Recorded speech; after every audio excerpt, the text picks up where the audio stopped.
bersama saya, sahabat sehat, Odi Nuansa dengan Dr. Vidi. Kita tadi sudah banyak sekali membahas dan tadi sedikit membahas tentang anak muda gitu ya dok. Nah sekarang ini ada fenomena anak muda yang suka self-diagnose tuh dok. Jadi melihat di sosial media gitu ya, kalau kamu pusing, kamu tandanya seperti ini. Kalau kamu sering overthinking atau apa, kamu terkena bipolar dan lain sebagainya. Nah, dokter menanggapi atau melihat fenomena tersebut dalam perspektif Islam seperti apa sih, dok? Ya, Mbak Odi dan sahabat sehat yang dirahmati Allah, kemajuan teknologi sebetulnya memang memudahkan orang mengakses ilmu, informasi dan sebagainya, sehingga tadi fenomena generasi sekarang mudah untuk melakukan self-diagnosis. Dan tentu ini salah satu hal yang kita ambil positifnya, mereka cepat. Ya. Namun tentu kekurangannya tadi, over. Ya. Segala hal tentu ketika berlebihan menjadi juga tidak sehat. Dengan kata lain, klarifikasi pada setiap informasi yang tentu tidak dua arah kan kalau yang baca, itu harus menemui tetap kepada orang yang harus mendapatkan penjelasan yang begitu sangat lengkap dan sesuai. Karena narasi kalimat yang hanya satu arah tergantung persepsi yang membaca. Ketika di dalam kondisi yang tidak fit, maka menjadilah tadi overthinking dan overdiagnosis. Namun ketika itu terjadi, maka mestinya lakukan konsultasi dan hubungi pakar-pakar yang memahami tadi. Jangan ditelan sendiri. Apapun dalam kehidupan ini ada ahli-ahlinya. Bisa hubungi psikolog, bisa hubungi konselor. Bahkan tentu ketika memang harus pakai obat, maka sesuatu itu juga merupakan ikhtiar karena harus datang ke psikiater. Nah dok, berbicara terkait obat gitu ya, terkadang ada yang menanggapi bahwa ketika kita mendapat obat dari psikiater, ketika kita mendapatkan resep-resep itu tuh udah terlalu parah gitu dok, sehingga dampak di masyarakatnya ataupun tanggapan dari masyarakatnya itu terkadang tergolong negatif gitu ya dok. Nah bagaimana kita menanggapi hal tersebut? Dan kemarin juga sempat membahas sedikit tentang bagaimana obat-obatan berdasarkan syariat Islam. Nah, menurut pandangan dokter sendiri itu seperti apa sih? Ya, Mbak Odi dan sahabat sehat, bahwa obat tentu punya makna yang sesuai dengan indikasinya. Ketika memang digunakan sesuai dengan kaidah-kaidah ilmu, maka itu akan menjadi positif. Dan Islam, sekali lagi, mencoba memadukan itu. Maka disebut dengan tibun Nabi. Obat-obat cara Nabi yang bisa dilengkapi selain seandainya memang menggunakan obat-obat yang kita sebut dengan kedokteran konvensional. Artinya mengkombinasikan antara obat ketika mungkin pusing kah, darah tinggi, kencing manis dan sebagainya, sampai kanker. Tentu obat-obat itu memberikan juga dampak secara kedokteran saat umumnya. Namun tibun Nabi mengingatkan tadi ada cara-cara yang bisa melengkapi. Termasuk di situ ada ruqyah, ada bekam, ada herbal. Apalagi Indonesia kaya dengan tanaman herbal. Ini merupakan komplementer yang bisa saling melengkapi. Artinya bagian daripada setiap peran bagi ilmu kedokteran dalam konteks kedokteran konvensional harus dilengkapi juga dengan pendekatan Islam yang memang sudah juga memberikan peran terhadap pengobatan itu sendiri. Kalau itu dipadukan maka hasilnya akan menjadi lebih optimal. Nah dokter, kan kita sebelum-sebelum ini selalu membicarakan tentang Indonesia emas gitu ya. Dan itu juga berpengaruh terhadap generasi saya tentunya ya. Dan bagaimana sih cara kita gitu, atau dokter punya tips-tips untuk kami nih ya selaku generasi atau gen perubahan untuk menanggapi bahwa ketika kita mendapatkan beban yang terkadang mungkin melampaui kemampuan kita gitu ya dokter. Apa sih hal kecil yang dapat kita lakukan atau hal utama nih yang dapat kita lakukan menurut syariat Islam itu sendiri? Ya Mbak Odi kan baru 17 ya. Ya. Mudah sekali ya dokter. Waduh, ini kayak berarti jago mengelola stresnya ini. Dan nanti 20 tahun yang akan datang, umur Mbak Odi baru sekitar 30-an, 40-an. Itulah yang disebut dengan bonus demografi. Topik ini menarik nih untuk kita angkat, namun mungkin kita tidak bisa melengkapi ya. Jadi generasi emas, ya, generasi Audi yang akan menjadi generasi akan mengisi nanti mayoritas daripada masyarakat Indonesia, maka jangan kemudian hanya mengalir dengan gerakan yang disebut dengan scientology, yaitu ilmu hanya berdasar dengan sains. Bahwa itu bagus ya, karena kemudahan ilmu membuat mereka cepat dan dapat percepatan. Sekali lagi tentu para generasi milenial, lengkapi juga akses yang kalian mudah, akses ilmu-ilmu yang berbasis juga dengan ilmu pengetahuan yang berbasis agama. Banyak YouTube, banyak ceramah yang bisa memperkaya kalian juga dengan informasi-informasi yang menyeimbangkan. Karena keseimbanganlah yang dibutuhkan oleh generasi milenial agar tetap mereka berpijak pada dua pijakan, yaitu sains dan agama secara seimbang. Baik, tapi yang menarik ya dokter, tapi mungkin untuk lebih dalamnya akan bisa di next episode gitu ya dokter. Namun dokter, aku penasaran, selama perjalanan ini, selama 20 tahun ya tadi ya kurang lebih dokter ya, sangat-sangat lama gitu ya. Ada nggak sih hal efektif yang dapat dilakukan oleh sahabat sehat mungkin ya, agar bisa mengelola si stres itu sendiri, dan hal utama ataupun hal yang bisa dilakukan, hal simple yang bisa dilakukan oleh sahabat sehat ketika merasa bahwa stresnya sudah tidak dapat tertahan, karena kan terkadang mungkin waktu dan jangkauan ketika kita mau ke psikiater ataupun psikolog terkadang terbatas gitu dokter. Apa sih yang dapat sahabat sehat lakukan untuk hal itu? Ya, sahabat sehat dan Mbak Odi yang dirahmati Allah, bahwa kata kunci pada episode yang lalu pernah kita sampaikan tentang konsep sabar dan syukur, ya, serta diiringi dengan tadi 5 obat hati yang harus kita jaga. Maka generasi milenial, tips yang tentu sederhana di dalam konteks menjaga ketenangan jiwa adalah, selain beberapa kata kunci tadi, adalah bagaimana kalian juga menggunakan ini menjadi sebuah kekuatan kelompok. Ya. Jadi ada sebuah peer group yang juga harus kalian wadahi untuk saling melengkapi di dalam pencarian ilmu pengetahuan, bukan hanya sendiri. Buat grup-grup yang memudahkan kalian juga untuk saling berbagi, karena dari situlah mungkin nanti akan menjadi saling mengisi terhadap apa yang kalian lakukan untuk saling mengingatkan. Dalam konteks tadi, diingatkan lagi tentang syukurnya, diingatkan lagi tentang kesabarannya, dan diingatkan lagi tentang doa-doa yang harus mereka juga lakukan pada setiap keadaan dan setiap situasi. Ya dokter, kita sudah lama berbincang. Nggak terasa ya? Tidak terasa ya, namun pastinya sahabat sehat ingin mengetahui lebih lagi. Tapi insya Allah pastinya kita akan kembali lagi berbincang dengan Dr. Fidi di next episode mungkin ya dokter. Siap. Namun sayangnya saya Odi Nuansa dan juga Dr. Fidi harus pamit undur diri. Wassalamualaikum warahmatullahi wabarakatuh. Waalaikumsalam warahmatullahi wabarakatuh.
Assalamualaikum warahmatullahi wabarakatuh. Kembali lagi bersama saya Odi Nuansa dalam acara Sehat Islami bersama Rumah Al-Maun Hatam.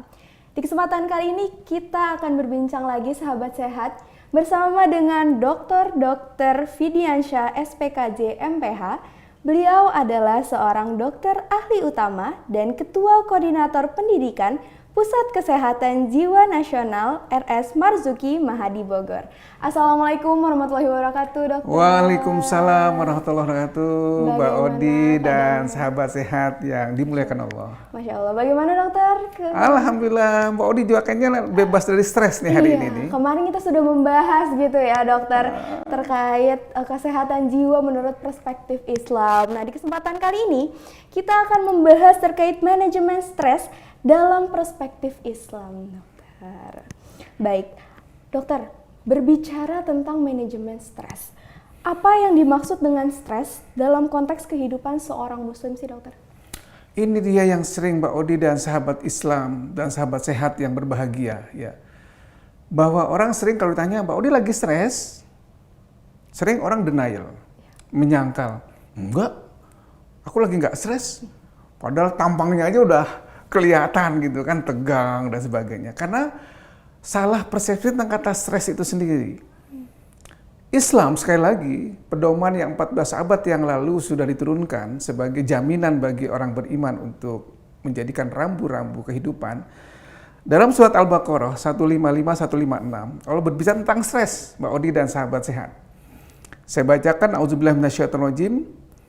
Walanabluwannakum bisyai'in minal khaufi wal ju' wa naqsim minal amwal wal anfus wa thamarat wa basyiris sabirin alladzina idza asabatum musibah qalu inna lillahi wa inna ilaihi rajiun. Dalam ayat ini Allah menegaskan bahwa stres itu keniscayaan, keharusan yang harus dihadapi oleh setiap umat manusia. Dengan beberapa situasi dalam ayat ini katakan, niscaya sungguh aku akan coba. Dengan segala dinamika kata Allah. Minal khauf dari ketakutan. Walju dan kelaparan, kita lihat sekarang PHK, ya, kemudian kemiskinan, wanaksim minal amwal, kekurangan diri, kekurangan harta, wal anfus dan diri, jadi kurang percaya diri, miskin dan sebagainya, wathamarat dan juga buah-buahan, makanan dalam artian pangan dan sebagainya. Namun Allah mengatakan dalam ayat ini, walaupun dicoba dengan segala macam dinamika stres tadi, wabasyiris sobirin, beri kabar gembira bagi orang yang sabar. Artinya, keniscayaan stres ini memang cara Allah untuk menguji. Mbak Odi pernah lulus dari SD kan? Pernah, Pak. Ujian? Waktu SD? Stres itu, Pak. Stres. Mau masuk SMP? Uji lagi. Iya, betul. Lulus lagi SMP, masuk SMA. Mau kuliah? Ujian lagi. Stres lagi. Jadi artinya stres sepanjang hidup. Kapan manusia tidak stres? Ketika dia sudah wafat, tidak ada stres. Karena definisi stres adalah setiap peristiwa atau kejadian yang menyebabkan seorang melakukan reaksi penyesuaian. Itu definisi stres. Jadi selama orang berubah, maka pasti akan ada stres. SD, SMP, SMP, SMA, SMA, kuliah, kerja menikah punya anak, jadi kakek, nenek, terus panjang hidup itu tidak ada kata bahwa tidak ada stres. Kesalahan inilah yang kemudian kita harus luruskan melalui RAMK dan Tawaf TV untuk kita edukasi Mbak Odi. Bahwa kalau dikatakan lagi stres, iya. Nah masalahnya bagaimana supaya stres ini stres yang positif Mbak Odi. Iya, betul sekali Pak. Jadi memang kita ternyata di dalam hidup itu pasti akan menghadapi sebuah stres ya, dokter. Jadi bagaimana sih ajaran Islam juga mendorong suatu individu untuk menghadapi stres itu sendiri? Ya. Mbak Odi dan sahabat sehat yang dimuliakan Allah, kalau tadi saya menyinggung tentang stres definisi secara umum agar orang tidak salah kaprah lagi. Kalau ditanya tentang stres, iya jawabnya. Ada dua kemungkinan yang akan terjadi pada diri seorang ketika stres, yaitu eustress atau distress. Nah, ini istilah yang tentu harus kita jelaskan. Kenapa Allah mengatakan tadi harus aku coba? Supaya menjadi eustress sebetulnya. Dalam bahasa lain normostres. Artinya stres yang membuat dia memang menjadi tangguh. Karena ujian kan belajar. Iya, betul. Karena cobaan dia mencari cara. Itu yang sebut maksud Allah. Jadi stres itu tandanya untuk menaikkan tingkat kualitas seseorang. Itu namanya eustress, normostres. Nah, yang sering disalah tafsirkan stres negatif itu distress istilahnya. Jadi ada kata disnya, bahwa stres itu menjadi negatif akibat dia salah persepsi, salah mengelolanya, supaya apa yang tadi katakan stres itu dia persepsikan menjadi sesuatu yang mestinya bermakna. Jadi Islam mengajarkan dalam bahasa lain surat Al-Insyirah, inna ma'al usri yusra, fa inna ma'al usri yusra. Sesungguhnya bersama dengan kesulitan Allah katakan ada kemudahan. 2 kali diulang tuh. Bersama dengan kesulitan ada kemudahan. Artinya sulit dan mudah itu karena persepsi, bukan karena stresnya. Dengan kata lain, cara Islam mencoba menjadikan stres positif adalah tadi husnuzon billah, positive thinking. Bersangka baik dan punya suatu pesan untuk selalu ada hikmah di balik musibah. Baik, dokter. Jadi itulah ya kalau kita dikatakan stres, ya stres. namun bagaimana cara kita memaknai hal tersebut. Nah, dokter, gimana sih di dalam, kadang kan stres itu juga kita menghadapi pasti kesulitan gitu ya. Ada nggak sih ajaran-ajaran Islam yang mengajarkan bahwa kesulitan itu harus dihadapi, kesulitan harus ditanggapi gitu? Ya, Mbak Odi dan sahabat sehat yang berbahagia, kesalahan kedua tadi di dalam mempersepsikan stres adalah selalu dikonotasikan negatif tadi, yang disebut distress. Jadi kesalahan kedua berikutnya tadi reaksinya. Nah, reaksi seorang yang dikatakan tadi dalam bahasa Al-Quran, makanya dikatakan wabasyiri sobirin, beri kabar gembira pada orang yang sabar. Apa karakternya? Alladzina idza asobatu musibah, yaitu ciri orang yang tadi tangguh ketika ditimpakan tadi kemiskinan, stres, tegang, kelaparan dan sebagainya. Ternyata mengatakan dalam pernyataan pertamanya bukan buset, kebun binatang keluar. Itu kalimat yang menunjukkan kegagalan dia menghadapi stres. Kalimat pertamanya apa? Inna lillahi wa inna ilaihi rajiun. Sesungguhnya segala kejadian itu dari Allah dan solusinya pun kita harus yakin Allah udah kasih jawaban. Tidak mungkin guru atau dosen ngasih soal nggak ada jawabannya. Itu esensi kehidupan begitu. Odi ujian, pasti gurunya tahu ngasih soal ada jawabannya. Allah juga begitu. Ngasih persoalan, pasti ada jawabannya. Maka kembalikan wa inna ilaihi rajiun. Jadi kalimat ini sering katakan, "Oh, ini buat orang meninggal dong." Bukan. Ayat ini adalah ayat untuk mengatakan ketika kamu menghadapi stres apa dalam diri kau ini, kalimat pertama yang harus muncul dalam diri kita, kebiasaan pertamanya adalah, "Ya Allah, sesungguhnya aku yakin ini darimu. Dan ya Allah, aku yakin juga pasti solusi sudah Engkau berikan. Tinggal aku harus berusaha ya Allah mencari jalan keluarnya." Masya Allah, ya itulah sahabat sehat. Jadi di setiap ada kesulitan pasti akan ada jalan yang diberikan oleh Allah Subhanahu wa Ta'ala. Untuk selanjutnya kita akan berbincang lebih dalam lagi ya dokter, tetapi setelah komersial break berikut ini.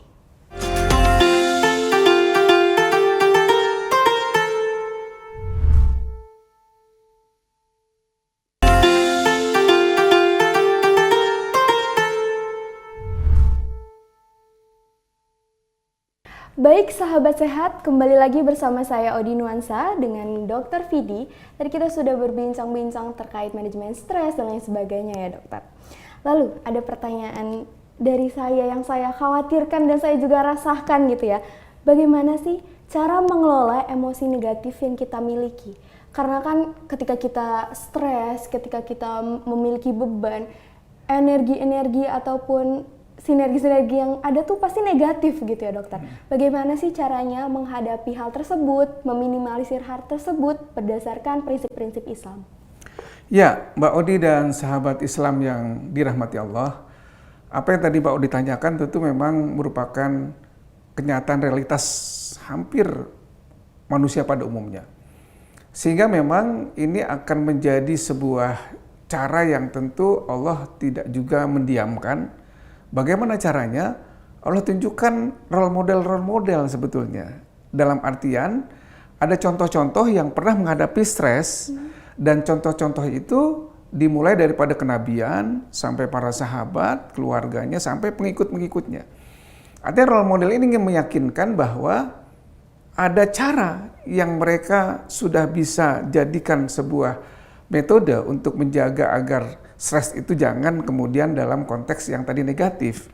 Walaupun tadi sudah berusaha dan sebagainya, lalu sampai bersumpah serapah, Tuhan tidak adil dan sebagainya. Mestinya tetap kita kembalikan tadi pada makna bahwa pernyataan pertama itu adalah pernyataan doa istidraj. Inna lillahi wa inna ilaihi. Kata ini harus kita jabarkan. Pertama adalah sesungguhnya segala sesuatu tidak ada kejadian yang tidak mungkin Allah berturut serta. Itu dulu, bahwa jatuh daun saja dari sebuah pohon sudah dalam perhitungan Allah. Kita harus yakin bahwa pertama yang harus kita tingkatkan ketika kita ditimpakan suatu hal, maka yakinkan Allah lagi naikin derajat saya nih. Ya, jangan berkonotasi tadi, aduh susah, aduh menjadi menderita, bukan. Tapi tunjukkan bahwa Allah sedang naikkan derajat saya. Sama seperti tadi contoh yang tadi katakan bahwa kenapa ada ujian untuk masuk SMP dari seorang SD? Ya karena untuk naik derajat. Kenapa ada ujian untuk masuk SMA? Ya untuk naik derajat. Kata lain, apapun yang kemudian kita rasakan sebagai stres, maknai Allah sedang naikkan derajat saya. Dari situlah nanti akan muncul suatu energi yang disebut tadi kerangka untuk positive thinking, husnuzon billah. Dan itu energi ini harus disertai dengan ikhtiar. Ikhtiar menghadapi stres tentu tidak lagi kemudian spesifik tiap orang sama. Ya bagaimana menghadapi ujian tentang matematik, ya belajar matematik. Bagaimana menghadapi ujian tentang pernikahan dengan dinamikanya, mungkin kehamilan, anak baru tumbuh besar, ya ada ilmunya. Jadi inilah Islam mengajarkan belajar tentang stres sepanjang hidup. Tidak ada kata berhenti, oh saya sudah selesai dan berhasil mengalahkan stres, tidak ada. Terus menerus, dan itu juga dicontohkan oleh kenabian sahabat. Enggak pernah ada terbebas daripada kata sudah selesai dan kemudian berleha-leha. Faiza farokta fansob. Maka kalau sudah selesai satu stres, siap lagi menghadapi stres berikutnya. Iya, baik. Jadi itulah kembali kepada diri kita sendiri bahwa kita harus mempersiapkan si stres itu sendiri dan cara mengelolanya. Lah, lalu dokter, bagaimana, apakah ada hubungan gitu ya antara kesehatan fisik kita dan juga mental dalam manajemen stres itu sendiri? Mbak Odi dan sahabat sehat yang dirahmati Allah, ini pertanyaan luar biasa nih. Kenapa orang sering terjebak dengan kesehatan fisik dengan jiwa itu seperti lebih penting fisik? Padahal di pertanyaan Mbak Odi tadi yang pertama, orang sering sebetulnya menghadapi gangguan fisik karena stres. Aduh pusing, sakit perut, perih, sesek. Diperiksa jantungnya, normal kan dokter jantung. Di ronsen paru-parunya, normal paru-parunya. Jadi penyakitnya di dalam dunia kedokteran disebut dengan psikosomatik. Ngeluh fisiknya, dicek dengan semua perangkat alat dan dokter ahli, dokter tidak menemukan kelainan, sehingga dokter mengatakan, ibu karena stres nih. Anda karena stres nih. Nah, orang nggak sadar itu. Dan akibatnya kemudian yang dicari adalah gangguan fisiknya saja. Padahal tadi ternyata akhir bulan. Udah kalau akhir bulan itu bagaimana kredit, bagaimana sudah mulai terjadi krisis dari semua kebutuhan, mulai terjadilah tadi goncangan-goncangan jiwa. Nah dengan kemudian dia tidak sadar itu, tapi tubuhnya yang merasakan tadi pusing, pegel, nggak bisa tidur, perutnya mah, jantungnya debar-debar. Karena itu tadi waspadai, apa pertanyaan Mbak Odi itu pada sahabat sehat yang dirahmati Allah, perhatikan ketika ada keluhan fisik, ternyata dokter mengatakan tidak ada apa-apa pada fisik kita, maka dengan kata lain ada sesuatu yang belum efektif di dalam dia mengelola stres sehingga muncul adalah gangguan fisiknya. Jadi itu ya dok, ternyata kesehatan fisik sangat berpengaruh dari apa yang kita pikirkan juga. Ternyata ketika kita sakit gitu ke dokter, belum tentu memang itu penyakit hadirnya karena kita kecapean dan lain sebagainya, tapi stres bisa menjadi faktor utamanya. Nah dokter, bagaimana dokter melihat fenomena di saat ini gitu ya? Banyak anak-anak muda yang mungkin ketika mendapat kesulitan itu langsung pusing gitu, langsung stres dan langsung aduh kayaknya nggak mau melanjutkan hal tersebut gitu. Itu pandangan dokter seperti apa? Ya Mbak Odi dan sahabat sehat, kita ini generasi yang berbeda ya Mbak Odi ya. Mbak Odi lah generasi milenial, saya generasi baby boomer. Namun generasi baby boomer diketahui oleh semua klasifikasi tentang ketangguhannya, ternyata dikatakan lebih tangguh. Karena berada pada suatu keterbatasan TV hanya hitam putih, cuma TVRI, belum ada TAWF TV waktu generasi baby boomer. Tapi sekarang generasi Audi, generasi milenial. Tapi disebut sebagai generasi strawberry. Merah, merona di luarnya, tapi di dalamnya rapuh. Nah itu sebabnya tadi sering mereka terjebak tadi putus asa, mental, overthinking, karena kemudahan akses. Dikit-dikit cari. Aplikatif, aduh jangan-jangan saya begini, jangan-jangan saya begitu. Nah tentu ini menjadi catatan bahwa kemajuan teknologi harus diimbangi juga ketangguhan spiritual dan emosional. Karena sekarang bisa kita ketahui bahwa negara maju, angka bunuh dirinya tinggi-tinggi. Kekeringan, kegersangan emosi dan spiritual, teknologinya berlimpah, kehidupan mudah, tapi ada kekosongan dirinya yang membuat dia patah semangat, tidak tangguh dan sebagainya. Nah, mudah-mudahan melalui Tawaf TV dan RAMK dengan edukasi ini kita mengingatkan, ayo generasi sekarang ini bangkit dengan kemajuan teknologi. Bagaimana caranya? Sains bukan segalanya, namun sains harus diiringi dengan agama. Sehingga Einstein mengatakan bahwa agama tanpa ilmu itu bisa akan tidak ada percepatan, tapi ilmu tanpa agama itu bisa menyesatkan. Wah, baik sahabat sehat, rasanya masih banyak yang ingin saya bicarakan, tetapi tenang saja karena selanjutnya, setelah komersial berikut ini kita akan menanya lebih dalam lagi kepada Dr. Vidi.